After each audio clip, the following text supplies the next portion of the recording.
One of the major themes in Donald Trump's RNC speech last night was law and order.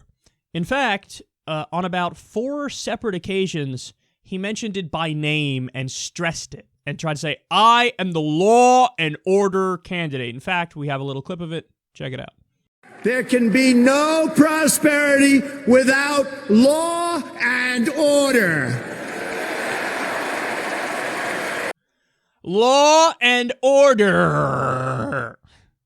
He was a little bit screamy last night. Now, I'm not one to critique because everybody knows I'm horrible in that realm, and actually, I probably have one of the most annoying voices in the world when I scream. So I understand. Glass house all around this bitch. But with that being said, yeah, at times Trump was a little bit, I don't know, it seemed a little bit like just aggressive, too loud, and just unnecessarily loud. Bill Maher later on in the night said something like, he looked a lot like Mussolini. I don't know if I'd go that far. Mussolini was a little bit of a better public speaker, at least with his speeches compared to Trump's last night. Overall, I kind of like Trump's fake straight shooter delivery. I think that, his rambling speeches usually actually go over pretty well compared to the overly calculating speeches. But he kept bringing that up. Law and order, law and order, law and order, law and order. And the thing that frustrates me is, so the rest of the media can come out there and just say, oh, yes, law and order. He's the law and order candidate. And they just repeat what he says. Or they just bring up, well, look, that was the theme. And then they just pretty much leave it at that. But that is journalistic malpractice, in my opinion. Because you have to fact check some shit like that. I'm the candidate of law and order. Okay, well, there's an objective question there. You are the candidate of law and order. Okay, so what's the criteria? How would we measure whether or not you are the candidate of law and order? Well, I don't know. Let's start with, do you follow the laws? The answer to that is an overwhelming no. So, for example, Trump said he wants to bring back torture, quote, even if it doesn't work. Okay, first of all, even if it did work, it would still be illegal under U.S. law and under international law, and obviously under the Constitution, because, we protect from cruel and unusual punishment. That's the 8th Amendment. Torture, of course, is cruel and unusual punishment. So he's like, I'm the candidate of law and order, except when I'm not, and I want to personally violate it. So he's repeatedly said, yeah, I'm going to bring back torture. Not only am I going to bring back waterboarding, I'm going to bring back much worse than waterboarding. So you believe in law and order, except for when you don't. So you don't believe in law and order. Now, not only that, it gets significantly worse. He says, well, I want to kill the terrorist families. I want to kill the terrorist families. So you're going to target civilians on purpose. That would be the opposite of law and order. That would be you admitting you want to murder people and you want the United States to officially take terrorist actions. One of the many reasons ISIS are horrible is because they target civilians on purpose. So Trump's response to that is, and he said this in his speech, we need to defeat the barbarians or something to that effect. So his response is, we need to defeat the barbarians by becoming barbarians. Copy their tactics, because their tactics are awesome.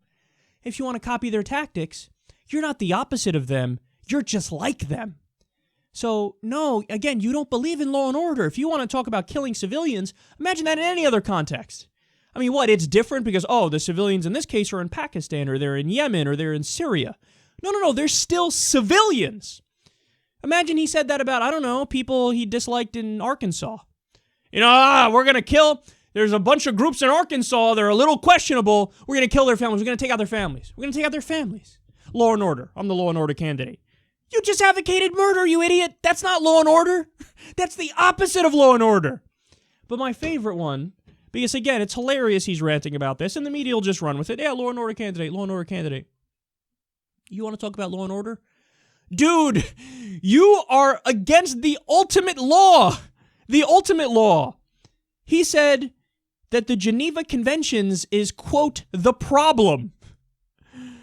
You believe in law, except the supreme law, which is international law, which is like a basic set of guidelines to not be savages and barbarians and degrade into an uncivilized situation all around the world. So you believe in law, except the best law, the fucking Geneva Conventions. See, this is what I mean, man. And this is why this stuff gets under my skin more than anything. It's like, he can be the biggest hypocrite and say the most preposterous things ever, but since he's Donald Trump, he just gets to override it. Like, no, it's because of how he speaks. So how he says it, and the fact that he's just super dismissive of any criticism, that the media has just given up at this point. They're like, oh, yeah. Law and order candidate. He says the law and order candidate. I guess he's the law and order candidate. No, you can't let him get away with that. I mean, I remember they used to make a big scandal. He said a naughty word. They used to do that. So on PC outrage, they'll focus on it and do, for 3 days straight, they'll do wall-to-wall coverage about how some Republican group released an ad that shows him cursing a bunch. They'll go, oh, is he really suitable for our kids to see? This is such a scandal. Melania plagiarizes a speech. It's headlines for 2 days straight. Oh, she plagiarized. Oh, scandal, scandal, scandal. Trump says the Geneva Conventions is the problem. Crickets all over the place. Nobody spoke about this for 2 days straight. Nobody had glaring headlines. Nobody was like, what the... And you're going to say you're the law and order candidate when you're against the Geneva Conventions. That is insanity. Doesn't happen. All the substantive shit that should take him down. This jackass doesn't know the difference between Hamas and Hezbollah.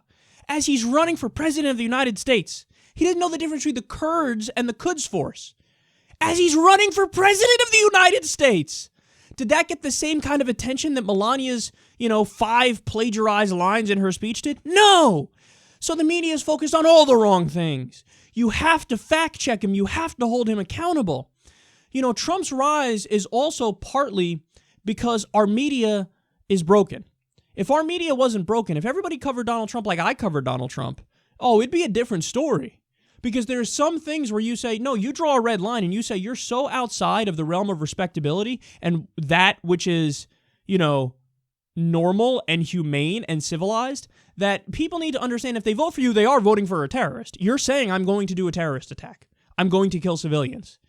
So at least you got to let people know that. Like people, they don't let him know that. The worst they go with Trump is he said naughty words.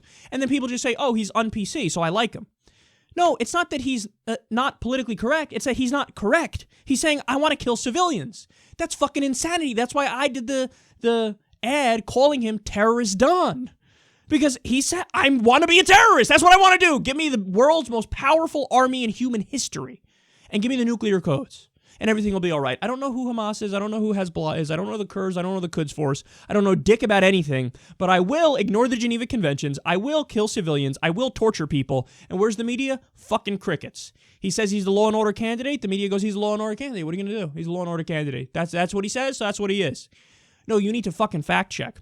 Picture this from a historical perspective. Let's say Trump becomes president, God forbid. Let's say he starts bombing all over the place. Oh, we're going to attack ISIS. He just starts bombing indiscriminately, carpet bombs Syria, kills untold numbers of civilians.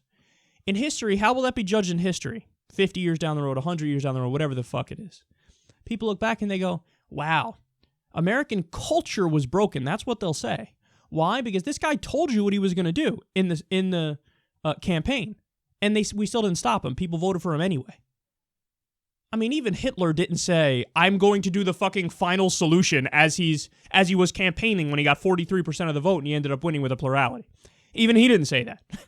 So they at least coded their shit a little bit. Trump didn't even code his shit. Yeah, I'm going to kill civilians. That's what I'm going to do. I'm going to bring back torture. That's what I'm going to do. If we vote for him when he's saying that, what does that say about us? What does that say about the American people? I mean, come on, man. We got to wake up about this. I mean, don't get me wrong. Hillary Clinton is horrible in her own right, and there's an argument she's a war criminal in her own right. But here you have a guy who's promising to kill civilians and pull out of international agreements and ignore international law as he says he's a law and order candidate. And if we don't nip this shit in the bud and say, dude, you're just wrong and you want to be a terrorist, well then, his influence metastasizes, and that's partially on us. So we got to call it out for what it is. He ain't the fucking law and order candidate. He's the exact opposite of that, and his own words prove it.